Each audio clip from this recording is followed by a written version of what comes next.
And do you know what the first thought that ran through my head was? Um, Enthusiasm at number one, don't yuck someone's yum. You need to be Yes. listening to Electric Enthusiasm. Calm down. Welcome to Electric Enthusiasm, the podcast where we celebrate unironic enthusiasm. I'm very busy today. No time to help you. Katie Cobalt. And I got that reference. Yes. Yeah. And I'm Alexander Kjolf, and I am so grateful that I don't live in the parallel universe where we all have sausage fingers. Hot dog fingers are not the way forward. Man. Oh, Would man. you have mustard or ketchup coming out of them, though? Remoulade? Oh, remoulade, yes. Remoulade all the way. Chunky. For those who do not get the reference, by the end of this podcast, you will. That's amazing. Oh, yeah. Alex, tell us how this works, because it's a new season. We're doing something special. Yes, we are. Normally in each episode, one of us presents a topic that they love, but that the other host knows little to nothing about. This time, I do know something about it, just a little bit. The goal is then to spread their enthusiasm to the other host and to you, the listener. In this case, that is enthusiasm has been well established. I love our topic for today, but I don't know a lot about it, so far so good. Occasionally, we have guests on who are super excited about something that we know nearly nothing about. We also have the moment of meta, where we nerd out about enthusiasm itself and talk about why it matters and how you can live this fabulous, enthusiastic life that we both live. Because the world needs more enthusiasts. And you should share your enthusiasms with us on our website, electricenthusiasm.com, or our Instagram @electricenthusiasm. Tell us what you're excited about these days. You could even plain old send us an email at hello@electricenthusiasm.com. What are we talking about? We're talking about the film Everything, Everywhere, All at Once. So here is the caveat that we have to make at the beginning of this episode, which is, if you, my dear listener, have not seen this film yet, please turn off this podcast. Yes, Do not immediately. listen to this episode. Walk away. Run now. Yeah. I feel like this is one movie that is just way better if you know essentially nothing. I mean, we've already told people the title. We've already spoiled that for them. If you could go into it knowing not even that would be ideal. Don't watch any trailers. Don't read any reviews. Just go in knowing nothing. And that's essentially what I did. You were in Copenhagen and you took us to see it, and it was spectacular. I had not seen the trailer. I had not read anything about it. It was such a great way to see the movie. In fact, can I share a little something I do? Yeah, go for it. If I'm in the cinema and they're showing trailers for upcoming movies and I know I'm going to see that movie, I actually close my eyes. And I plug my ears. I'm serious. I want to go into movies knowing as little as I can about them. Yeah. And also, trailers these days tend to give away the whole fucking movie. Yeah, very much so. A lot of the set pieces are already spoiled in the trailer. I try to avoid that. If I know I'm going to watch the movie, I close my eyes. So I had not seen the trailers for Everything Everywhere All at Once, and I'm so glad I hadn't. No. And it was so good. I basically forced you into watching it, I feel like. I was a willing accomplice in my own fate. It was fantastic. It was such a great movie. The reason why I knew about this film is because my friend sent me an interview with Michelle Yeoh, because me and my friend Sarah, who we've had on the podcast, she was on the Chinese New Year episode. We both think of Michelle Yeoh as our auntie. We're like, she is Hokkien, I am Hokkien. Michelle Yeoh comes from Ipoh, which is like right on the corner from where my family come from. Michelle Yeoh's accent is the exact same accent of my mother, where it's like kind of Chinese, but kind of British, and easily slips into various Chinese dialects. Could you explain what Hokkien is? Hokkien it's a type of Chinese. So you have like Han Chinese, you have Hakka Chinese. I am specifically Hokkien. A couple hundred years ago, the people from the Fujian province in China left China and moved to the Malaysian peninsula. So that is like Malaysia and Singapore. So that whole island area. So if you are of Chinese descent from Fujian province, but your family's been in Malaysia for a long enough time, you're not Chinese like Han anymore, you're Hokkien. And that's what I am, and I believe that's what Michelle Yeoh is, and therefore she is Auntie Michelle. So when I first heard about this film, I heard her talking about this film, and I heard her saying that this was the role she's been waiting for. Mm-hmm. It was a role that allowed her to show what she could do. From martial arts perspective, from a dramatic acting perspective, from a comedy perspective. And also, this is her first film in Hollywood where she is the main character. Normally in a Hollywood film, she's the side character, she's the auntie, she's the mother. She's not the grandmother. She refuses to do those roles.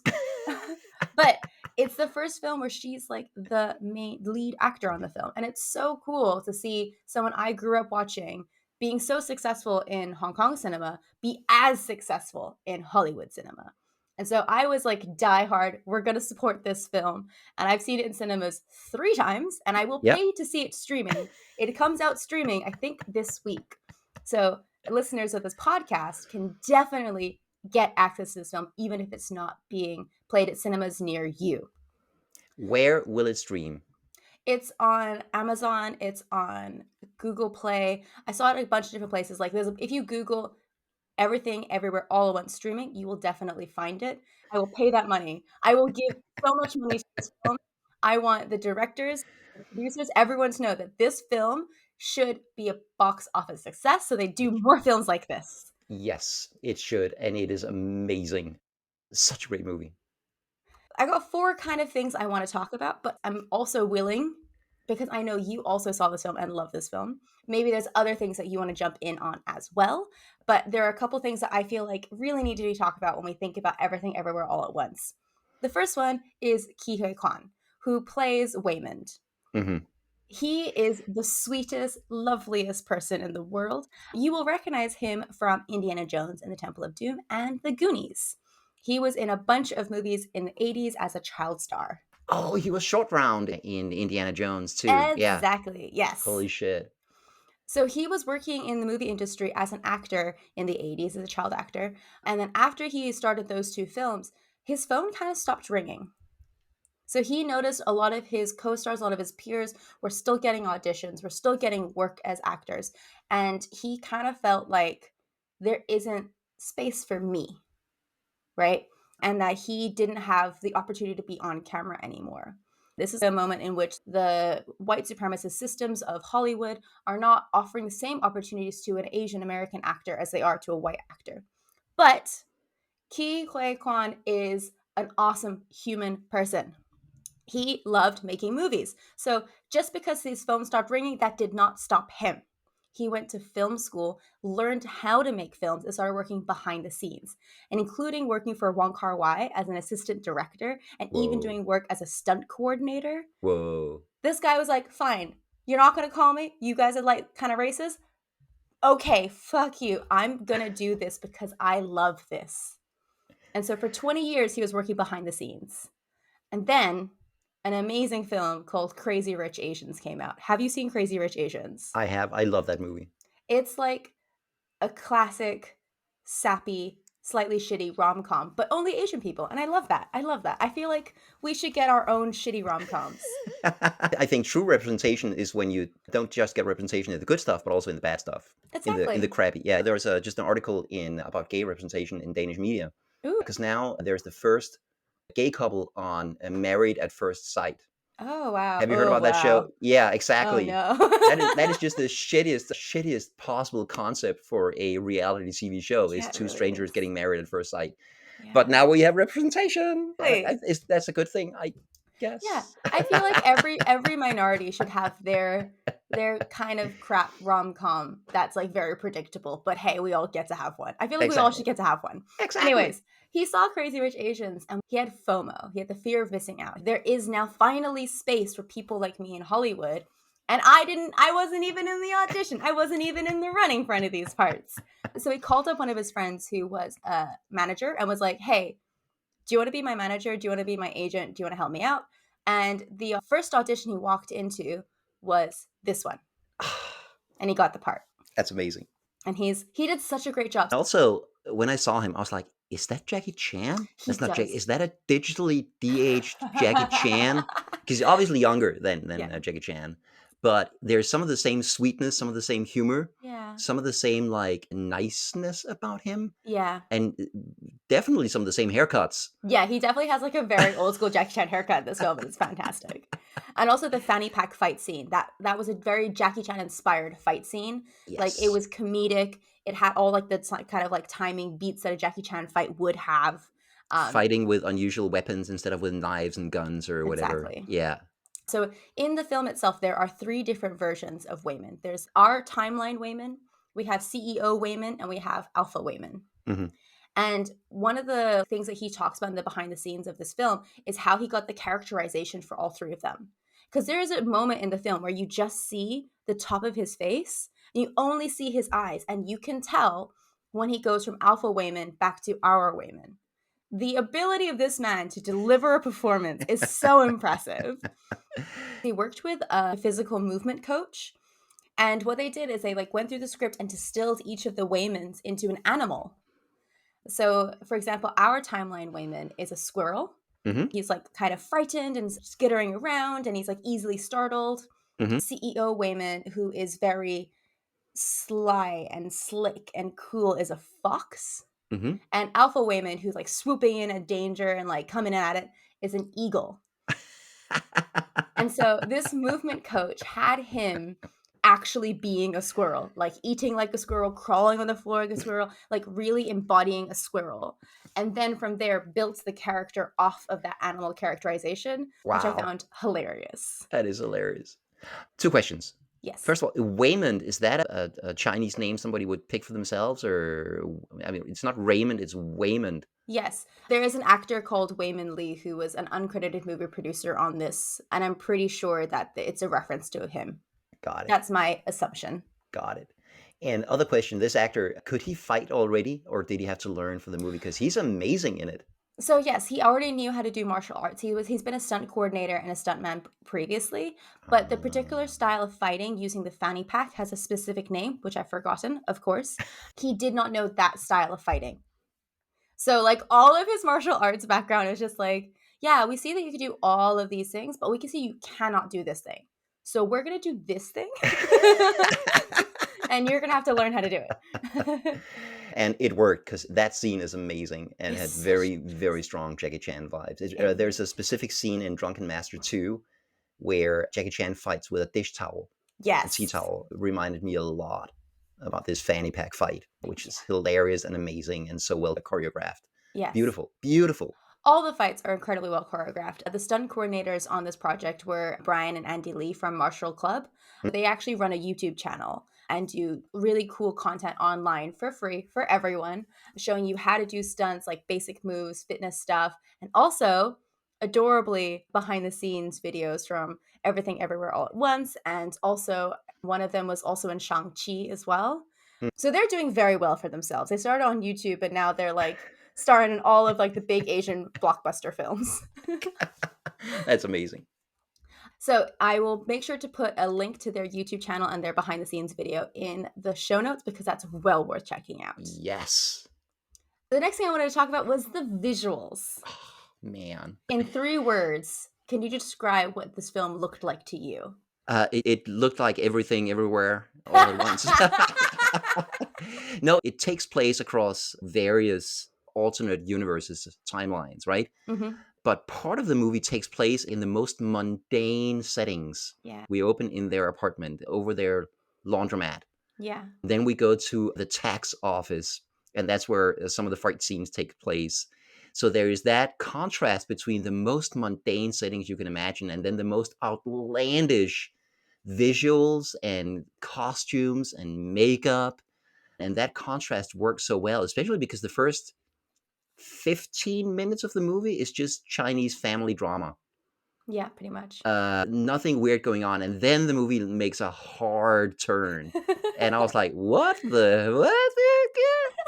And that was amazing. That contrast in the visuals, I think, worked so well. Mm. And it heightened the weird stuff, got Yes. even weirder because it was contrasted against the mundane visuals of like the tax office, gray and beige cubicles, and Jamie Lee Curtis in full civil servant gear. It was Yeah. amazing. Yeah. Her character of Deirdre, I did not recognize her until the credits. Like, You I told did me not know it was her. you told me it was her. I would never have guessed, not in a Yeah. million years. So, one of the things I really love about the film is the use of color. Uh-huh. Throughout the film, there are very clear color stories happening. There's a really bright color palette throughout the film. And the way in which the Daniels, who are the directors, composed every frame. Like every still shot of this film is beautiful. And there's so many little details in everything. Another visual motif we see throughout the film is circles. You have the circle of the everything bagel, you have the circle of the googly eyes. They're in a laundromat, so they're Uh-huh. constantly surrounded by these dark black circles, these voids into the darkness. I True. don't think it's a coincidence that they were in a laundromat. When the IRS agent Deirdre circles the karaoke slip, Yeah. she Yeah. circles it aggressively, making a very big black circle Mm-hmm. slash bagel. Like the use of visual imagery. Like the first time we see the family, we see them reflected in a round mirror, a circular mirror. That's right, we do. If you go back and watch the film, which I recommend doing at least 3 times, you will see that the circle motif comes up again. Another circle, which I just came into my head, is the ball gag. Or when they first walk into the district manager's office, there is a statue that's circular. Yeah. It's a very strong visual motif that holds the whole film together, regardless of which universe they are in, regardless of which reality they're in. This circular theme keeps coming back. And I think because it's such a scattered film in terms of like the places and the realities it takes place in, having that visual unity, having that consistent thread, holding it all together, I think is such a beautiful way of making it feel cohesive, despite the fact it's very weird. It's very, very weird in the best possible way. Yes. I can see that. And I had not noticed the circles. I will be rewatching this movie, and I will be looking out for all of the circles when I do. Yeah. I think I noticed it on the third watch. It took me until then to figure it out. Yeah, yeah, yeah. Another aspect of the visual elements of the film is Jobu Tubaki. I can't not talk about Jobu Tubaki Hmm. because the outfits and the makeup that Jobu got to wear on set are just incredible. It's high fashion, it's drag, it's beautiful, it's sparkles, it's glitter. It's such a fun exploration of if somebody had access to the infinite universes and could see everything all the time, they would go mental and they would just wear whatever the fuck they wanted. It was so cool to see Stephanie, the actor playing Jobu, really pull off some really extravagant looks. Like she Yes. is a tiny, tiny, tiny girl, and these looks were huge. But because she carried herself with such, I mean, Jobu was a very powerful villain. Hmm. She carried herself in such a way that she wasn't ever dwarfed by these looks. Nope. But my God, the fashion, iconic, truly iconic. And then again, contrast because one of the outfits is just golf wear. Yeah. It's like a skirt, a polo shirt, and a golf Yes. club, and then that little visor thing they Yeah. wear, and nothing extreme. And then I think the next one like is like completely out there. I mean, So, she goes from wearing the wrestling outfit with the blue stripe across her face to the golf outfit. yeah. So again, contrast. I think it's something Yes. they play with a lot in this movie, Yeah. going from one extreme to the other. Another element of the visuals that's really interesting is the way in which the main character, Evelyn, played by Michelle Yeoh, travels through universes. Mm. She often is being pulled backwards through the world with Such a cool effect. which is a very cool effect. And all of the B-roll that you see in the background flashing past her. So one of the Daniels who directed the film, Daniel Kwan, apparently just had like a small camera and just walked around New York and filmed everything for like a year. So this film has been in the making for like I think a decade. And since they thought of the idea and they thought of having that as a transition, Daniel Kwan, one of the directors, was just walking around getting B-roll. I love that. The I love that. commitment. The commitment. The commitment. It's Seriously. so good. Yeah. Speaking of Daniels, the directing duo behind this film are Daniel Scheinhardt and Daniel Kwan. And something that I really appreciate about their directing is that they fucking love movies. They just love movies. And I think you can feel that in the film itself. It is an homage to cinema, including references to The Matrix, 2001 Space Odyssey, Yeah. Jackie Chan, In the Mood for Love. There's a whole scene that's basically just In the Mood for Love, but shorter. I think there's Stephen Chow references here in the way in which some of the comedy, particularly the muscle pinky fingers, that's so Awesome. Stephen Chow. Kung Fu Panda with the almond cookies. And of Yeah, yeah, course, of course. Ratatouille Oh, or Raccacoonie. Raccacoonie. That was hilarious. That was so well done. The alternate universe in which Pixar made a movie with a raccoon controlling a chef instead of a rat. Yeah, Of course. Raccacoonie. So So funny. Yeah. My favorite thing about that scene, there's a moment in the scene for those of you, I mean, everyone listening out should have seen the film. So the Yes. Raccacoonie scene where Evelyn is trying to express to her family about you guys were like Raccacoonie, and she's quite clearly in this moment mispronouncing ratatouille. And I have had that exact same conversation with my mother about a word where like, no, no, you're saying it wrong, and her just be like, no, it's this. And like the defiance in Michelle Yeoh's voice when she delivered that dialogue sequence, oh my god, this is like sushi and sushi all over again. And Yeah, then to yeah, have it yeah, come yeah, true and there yeah, actually to be a Raccacoonie yeah, was like, oh man, I'm wrong. Michelle yeah. Yeoh is right. Of course she's right. The Daniels also wrote it, or they Yes, direct? Yeah, yes, yes. they also wrote it. Yeah, so they clearly know that family dynamic, and they know Yeah. that. Yeah, yeah, that's Annoyingly, awesome. they do. Awesome. In interviews, they talked about every time they pitched for something like a music video, whatever, and it was rejected, they wouldn't throw away that idea. They'd keep it in their back pocket. They also blamed Rihanna. So I feel like they pitched for Rihanna videos a couple times and she kept saying no. For those of you who've seen Turned Down for What, that music video was directed by the Daniels. Oh, that explains why that's so awesome. And you'll also recognize the main dancer in that music video is also in Everything Everywhere All at No Once. way. She's the Indian dancer on the screen and eventually has hot dogs for her fingers. Oh, that's amazing. Okay, if anybody has not seen that music video, we're putting the video in the show notes as well. And there's a making of video.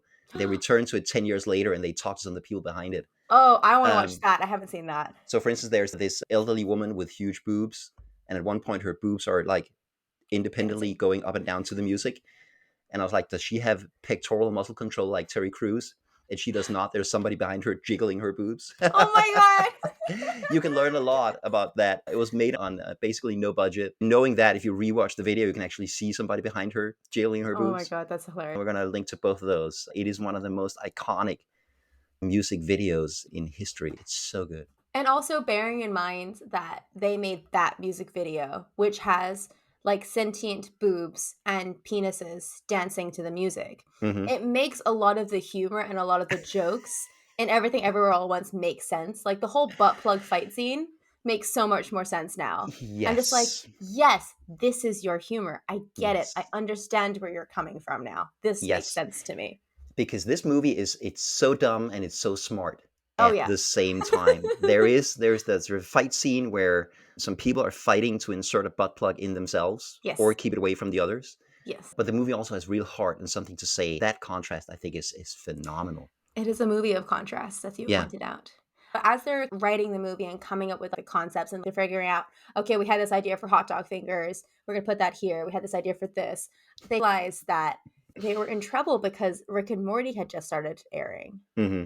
And the Spider-Man Homecoming, the Spider-Man No Way Home started coming out. What? No, which one's the multi-universe Spider-Man movie? I don't know which one it was called. The Uh, latest Spider-Man the one. the latest one, yeah. Yeah. Marvel, it's all the same. Yeah. And so they were getting quite worried that like their film was going to lose its sparkle, its Hmm. like unique take because there's so many other multiverse narratives out there right now. But I am of the very strong opinion, and I'm hoping you agree with me, that this is the multiverse movie.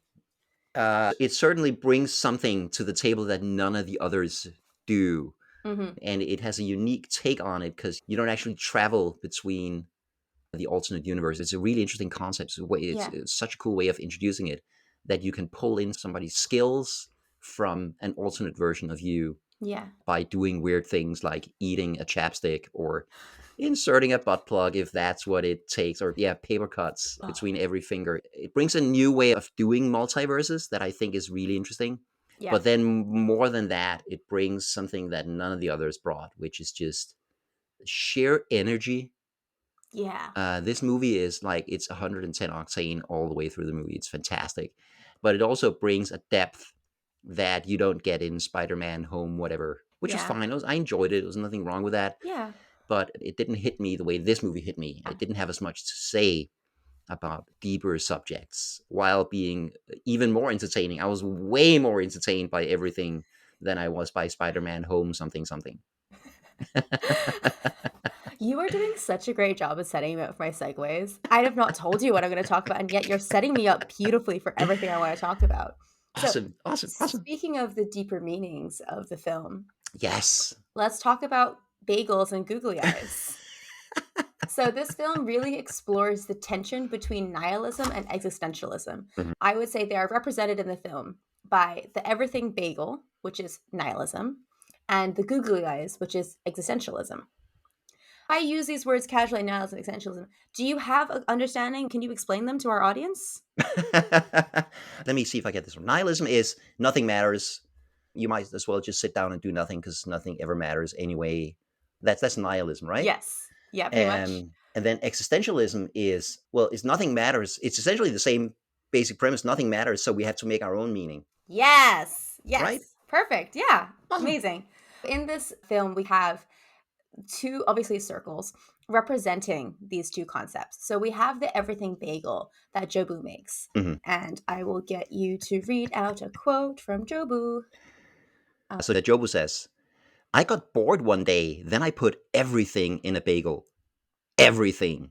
All my hopes and dreams, my old report cards, every breed of dog, every personal ad on Craigslist, sesame, poppy seed, salt, and it collapsed in on itself. Because you see, when you really put everything on a bagel, it becomes this, the truth. Then Evelyn says, what is the truth? And Jobo answers, nothing matters. This is Jobu Tabaki's approach to the world. It's the everything bagel. Nothing matters. Nothing is real. Nothing is important. And she uses the everything bagel. Major spoilers here. If you haven't seen the film, seriously go away. Yeah. And she uses this bagel as a form of self destruction.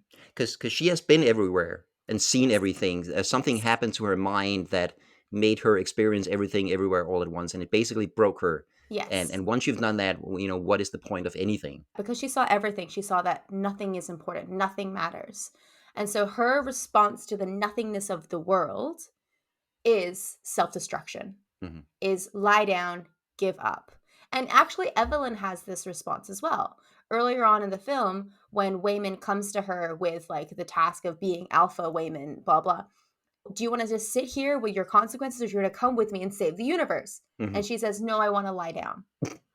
And she just lies down on the ground. So, Jobu Tabaki and the Everything Bagel is a very nihilistic approach to the lack of meaning in this world versus the googly eyes. Googly eyes. The googly eyes is an approach called existentialism, which, as you said, there is no meaning in this world. You need to acknowledge the absurdity of existence, but know that you can discover meaning on an individual level. And this is where Wayman comes into things. So Wayman is representing the googly eyes. And in my head, it's these two philosophical concepts represented by these various circles and these various characters fighting over Evelyn. Hmm. Evelyn, at the beginning of this film, has nihilistic tendencies. She has Hmm. tendencies to lie down and give up. But by the end of the film, she's accepted this idea of creating her own meaning. Reality doesn't make sense. But at the same time, there is space for you to create your own meaning and purpose. And I think this is one of the things that we talked about after we watched the film. We both adore that at the end of the day, radical kindness and absurdism saves the day. It's not violence, but it's empathy and love. Or, as Waymond put it, The only thing I do know is that we have to be kind. Please be kind, especially when we don't know what's going on. Yes. Yes. And it's interesting to notice the shift in the movie where the first many action set pieces are fights. yeah, And then they become more about keeping people away from something instead of defeating them. yeah, And then it devolves into not fighting at all. yeah. That's a fantastic journey that movie takes. And I think that shift is really characterized by which Wayman are we experiencing. Alpha Ah. Wayman is kind of a dick. Yeah. He's like jumping into universes trying to find an Evelyn that can save the world and disposing of them when they're proving to not be useful to him, versus Squirrel Wayman, who is just trying to find love and be loved. That's all he wants. He sees that the world is a mess and he's just trying to approach it with radical kindness and create a world for himself that he can experience, that he's happy to live in. right? He's Mm-hmm. just trying to find love and happiness. That's all that man is trying to do. And so after Alpha Wayman dies, and we have more of our universe Wayman, Squirrel Wayman, we see that shift really dramatically happen. Yeah, yeah. Interestingly, what, in your opinion, what broke Evelyn? Because she had hopes, she had dreams, she wanted a better world and a better life for herself. What broke her, do you think? Well, one of the things that Michelle Yeoh said about this film is that it's an homage to the ordinary woman, right? The character she's playing isn't a movie star. She isn't a celebrity. She isn't an opera singer. She is the average woman. Hmm. Somebody that Michelle Yeoh said you would walk right past on the street and wouldn't even look at her twice. Hmm. And I think it was an element of the mundanity of her life, where everything she tried, she failed. Everything she wanted for and hoped for, she failed. Even like the marriage, right? She wanted Wayman. She ran away with him. She chose him over her family and ran away to the States, and it failed. Hmm. And I think it was the consistent failure and the consistent kind of like grinding down of the world that pushed her down. We also see a lot of intergenerational trauma happening in this film. Her father essentially disowns her for running away. And then that familial fracture is kind of like carried on with her relationship with her daughter Joy, and Yeah. her not being able to communicate with her, not being able to understand how to talk to her. I think that is compounded by the fact that they are immigrant family. And I think this is very much part of the family drama side of the story. Like I think that element is what broke Evelyn and what like made her want to just accept nihilism and lie down. But she has someone in her life who really loves her and cares for her and believes in radical kindness and therefore was saved by love, which is so cute and so lovely. And it sounds so Yes. cheesy, but it really isn't cheesy in the film. No, it absolutely totally works. You're rooting for these characters in the middle of all of these absurd things going on.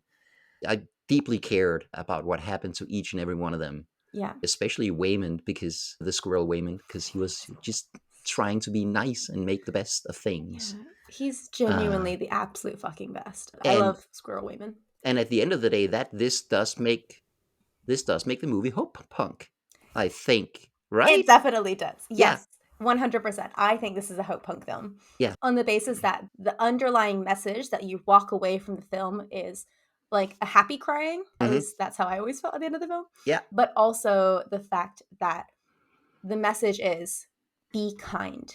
Yes. And that was delivered with such sincerity that it's the message that you walk away with at the end of the day. Yeah. No, that was fantastic. Speaking of existentialism, have you seen Bedazzled with Brendan Fraser and Liz Hurley?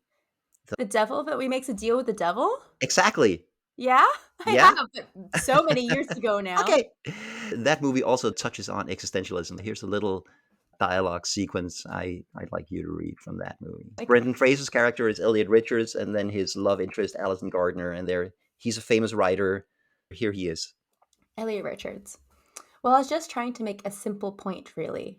Every time I've reread Camus and Sartre, I kept thinking to myself, why does the existential dilemma have to be so damned bleak? Alice Gardner, yes. Elliot, yes, we're alone in the universe. Yes, life is meaningless. Death is inevitable. But is that necessarily so depressing? Allison, I couldn't agree more. Don't you think secular humanism is yummy? Oh, delish. That's totally what this film is arguing as well, though. Yeah, right? And I think that is the dilemma we're all facing. Alternative is to believe in some externally defined meaning. Like Mm, God wants you to do this. That is the purpose of your life. yeah. Or, this guru says that this is the purpose of life and you live according to that.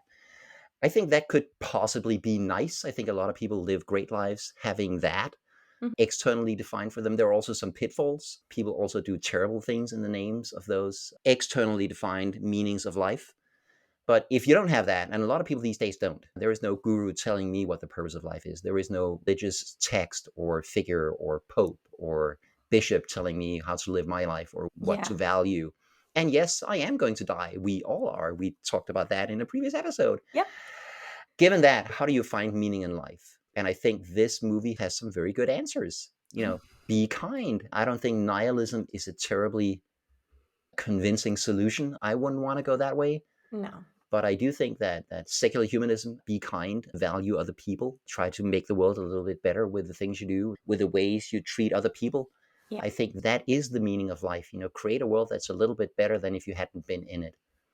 Yeah. And go easy on yourself when you don't, because we don't always do that. We constantly screw up and do things that hurt other people. That's fine too. But just try to be better. I think secular humanism is delish. I agree. So yummy. So yummy. That was a beautiful, beautiful end to our conversation about nihilism and existentialism. So Yes. now I'm going to Yes. do a quick shotgun trivia moment. I'm going to give you some like little bits and pieces. Hit me. The working title for this film was called A Woman Tries to Do Her Taxes. I think they went with a better title. The protagonist role was originally written for Mr. Jackie Chan. No However, way. the directors thought it'd be more interesting if the relationship divorce breakdown dynamic was from a woman's perspective, rewrote the film, and then realized, shit, it has to be Michelle Yeoh. It can only be Michelle Yeoh. We better hope she wants to do this film. I could not. There is nobody else, right? There's nobody else. There's nobody else. During the making of this film, Daniel Kwan, one of the directors, thought it'd be very interesting to have the protagonist have undiagnosed ADHD. And in the process of researching undiagnosed ADHD in adults, realized that he had undiagnosed ADHD as an adult. That's amazing. Both directors have cameos in the movie. Uh-huh. So Daniel Kwan has smaller cameos. He was one of the muggers who tries to beat up Eleanor that ends up her learning Kung Fu. And he's also in the final fight scene. He's one of the first people to get sucked into the bagel. Daniel Scheinhardt is more impressively in the movie as the BDSM manager. And he's also in the 2001 Space Odyssey sequence, the ape with the hot dog fingers that beats up the human with normal hands. That ape is played by one of the directors. That's hilarious. Yeah. There is a little Easter egg in the film where, in the moment where Evelyn uses her super muscular pinky to smash a guard into the ground, there is a sound effect that's almost identical to the Super Smash Brothers fight sounds in the video game. It is not the exact sound because of copyright reasons, but it is like the closest sound like they could have legally. And not get sued, yeah. And that moment is Daniel Kwan's personal favorite Easter egg of the film. Oh, that's fantastic. And finally, for a film with a lot of special effects, they did rely very heavily on just supporting practical effects. So there was a lot of wire work. There's a lot of smash cuts where they just took out one element and put something else in, like the exploding heads were like quick cuts. But there was only 6 people on the VFX team. That's insane. Tiny VFX team. And most of the VFX was done at home in quarantine. It was done in people's houses on their home computers, mostly through Zoom. Wow.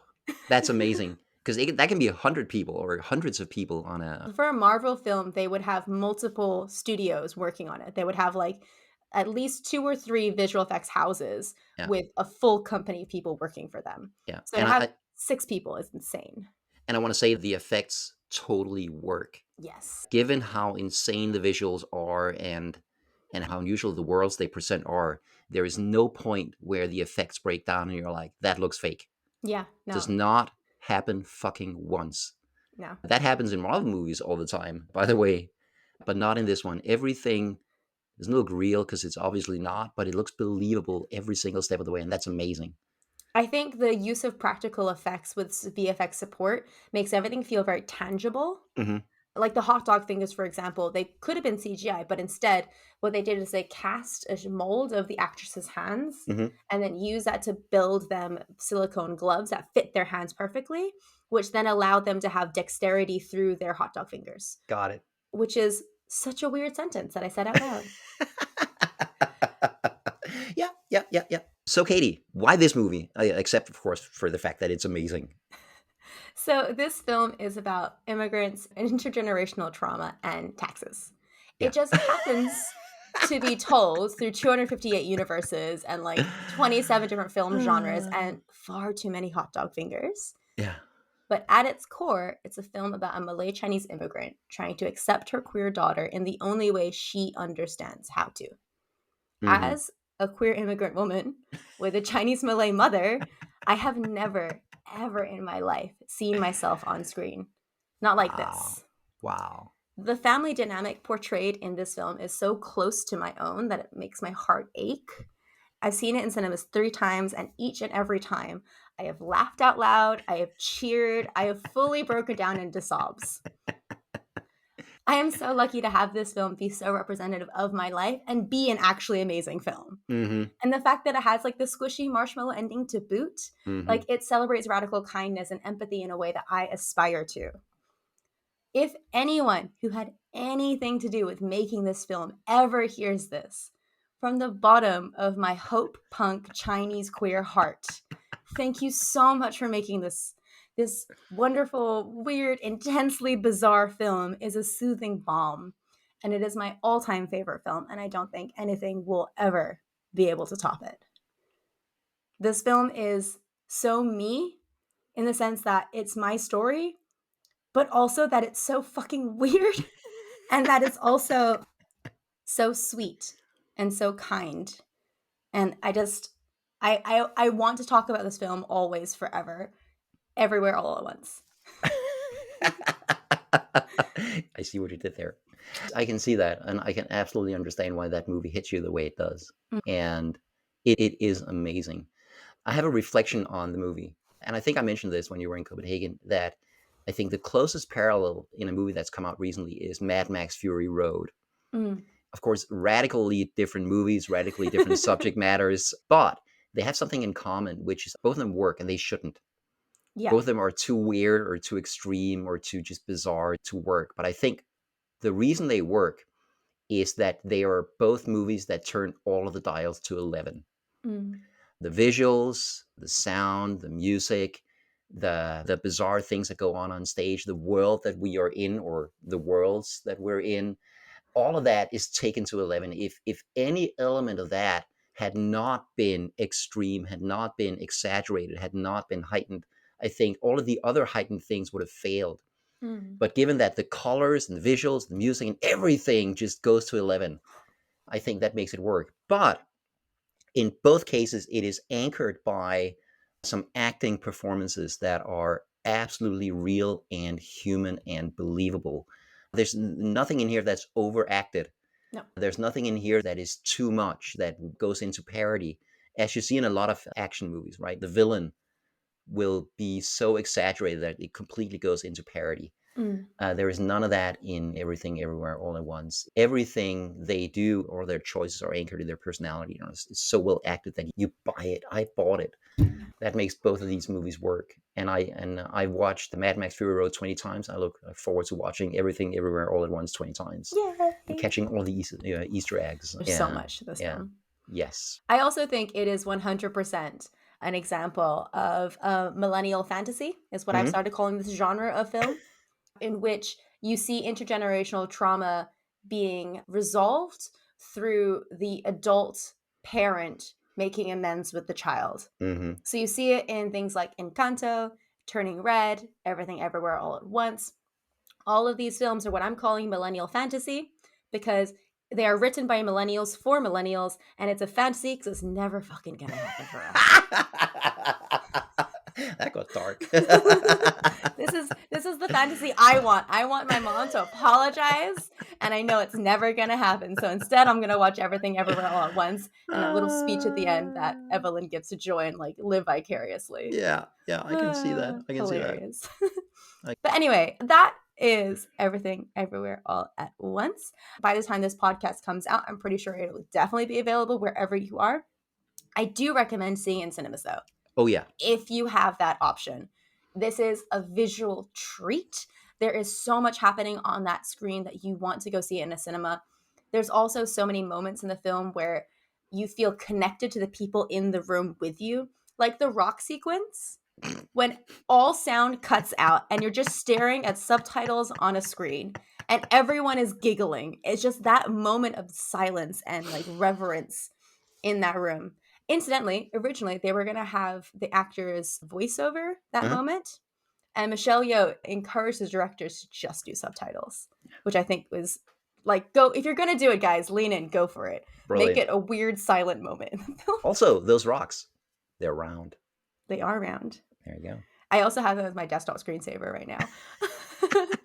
um, Yes. Go watch the film. Go watch the film. If you've already watched the film, go see it again. Rewatch it. Yeah, several times. In the show notes, I'll put some of my favorite behind the scene cast interviews and bits and pieces. Also, I'm not a big fan of Wisecrack, but they did do an episode on the philosophy behind Everything Everywhere All at Once, looking at the nihilism versus existentialism battle. So I'll link that as well. And in the meantime, we're just waiting for the Cinema Wins episode on Everything Everywhere All at Once. He's going to lose his mind. How are they good at, like, how? It's just like How? everything is a win. Exactly. So, my dear listener, what did you think about Everything Everywhere All at Once? Do you have any questions, or did we leave out something awesome about Everything Everywhere All at Once? Go to our website or Instagram at Electric Enthusiasm and leave us a comment telling us, what do you think about Everything Everywhere All at Once? I also like saying the name of the film. I really do. It's a mouthful, but I'm here for it. It is the greatest movie title ever, in my opinion. Such a great movie title. Yeah. It also gives absolutely nothing away whilst being so deeply about this movie. Yes. So Perfect. Good. Perfect like everything else in the movie. Ha! I just saw what's in the script for next. I have a lot of photos like this. I would imagine you do. Because in this episode's Moment of Meta, I want to talk about cheering others on. And what prompted this particular topic is a picture from the recent Copenhagen Lindy Exchange Swing Dance Festival held in Copenhagen a couple of weeks ago. And a couple of local dancers, Pia and Namiko, two wonderful dancers, are on the stage dancing, and you're next to them. Post the picture in our script. Katie, could you describe your pose? You're in the background. You're not dancing. You're in the audience. And what are you doing? So I am part of the audience, the jam circle, watching these dancers. I am kneeling low enough so people behind me can see, except that my energy is exclusively up. Like, I have one arm in the air, my mouth is open. I'm clearly screaming and cheering these guys on. Yes. And I happen to know that's something you do a lot. It is. Yeah. And that's the topic I chose, is cheering others on. And swing dancing is definitely an area that lets you do that a lot. Somebody might be performing and they're doing awesome stuff, but you could also be dancing with somebody and they do something awesome and you cheer them on. But I think there are so many chances in life to cheer other people on in whatever it is they're doing. Yeah. And I don't think we do that enough. I think a lot of the time people are like, yeah, that was awesome. And then we don't tell somebody. How do you approach this topic? Something that happens a lot in our society is that we will, like, acknowledge the good work, maybe tell someone, like, oh, did you know that Alex did this great thing? They'll tell that other person, we won't freaking tell you. And so I'm a big believer in closing that communication gap.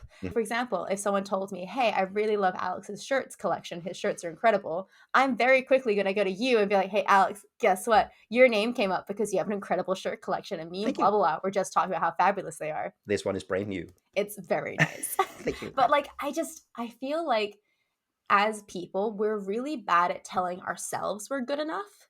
We're really bad at acknowledging the good in our lives. And if, as another person in our community, as another person in this world, if I can help you see the good in you, if I can help just shine a light on something that you might not have realized is something exceptionally shiny, I'm gonna do it. And I'm gonna do it enthusiastically and loudly.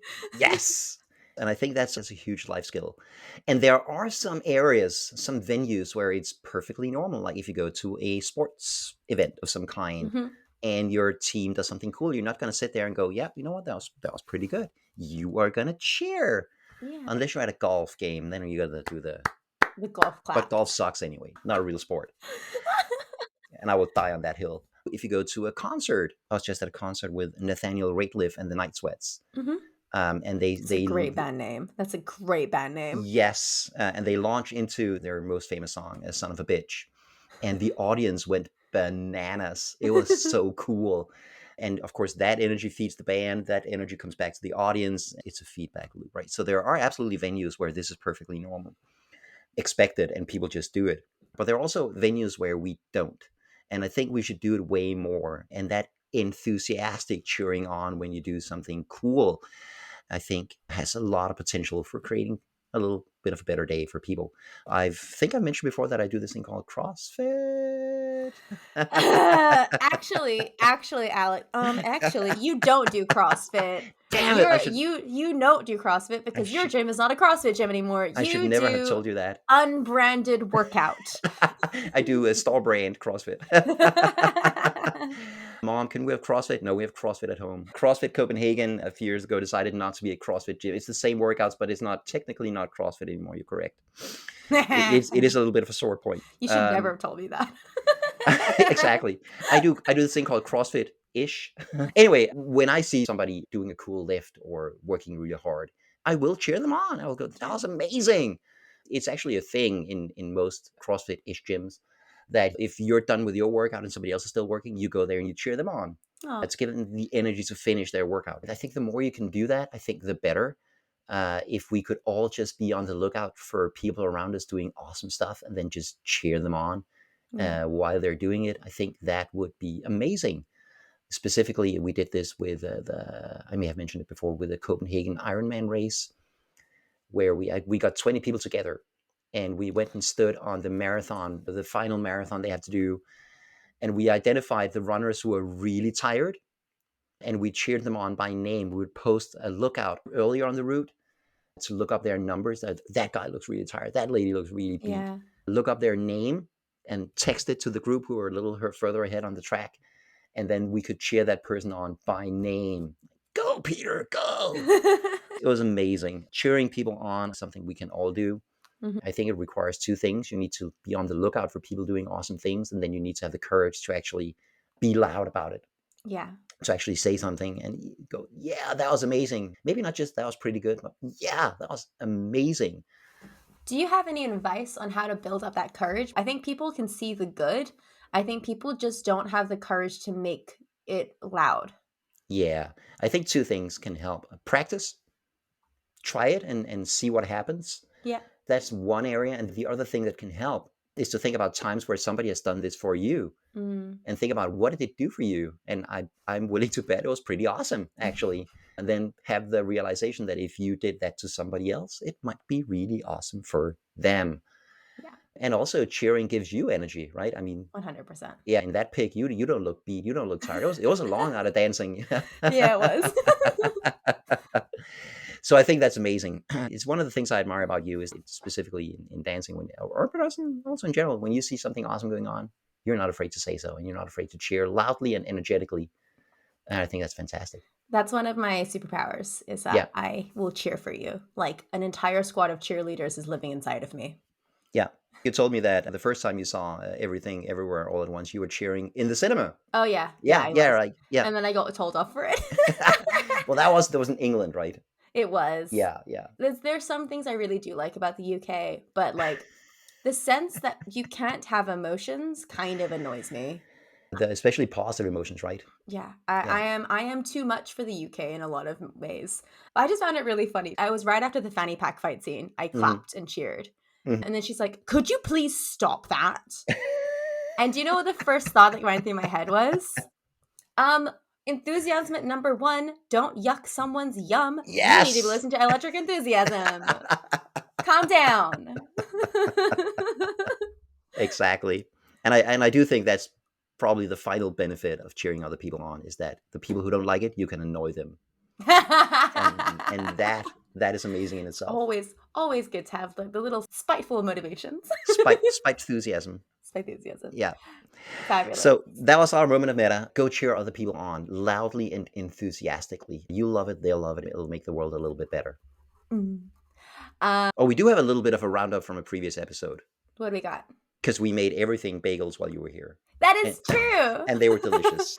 But is that a previous episode? That's the current episode. That's the current. Technically, you're correct. We have a roundup from this episode. Everything bagels are awesome, and we made some, and they were delicious. Yep. Yeah. I love it. I love it. I love it. I love it. So we hope you enjoyed sharing some of our enthusiasms in this episode. Please visit our website, electricenthusiasm.com, or find us on Instagram at Electric Enthusiasm to discover more episodes or to leave a comment. And now, dear listener, be thankful that you don't live in the alternate universe where you have hot dog fingers. That's a good one. That's a good one. Yeah. Unless you're into that kind of thing. Yeah. Who am I to yuck your hot dog? Yum.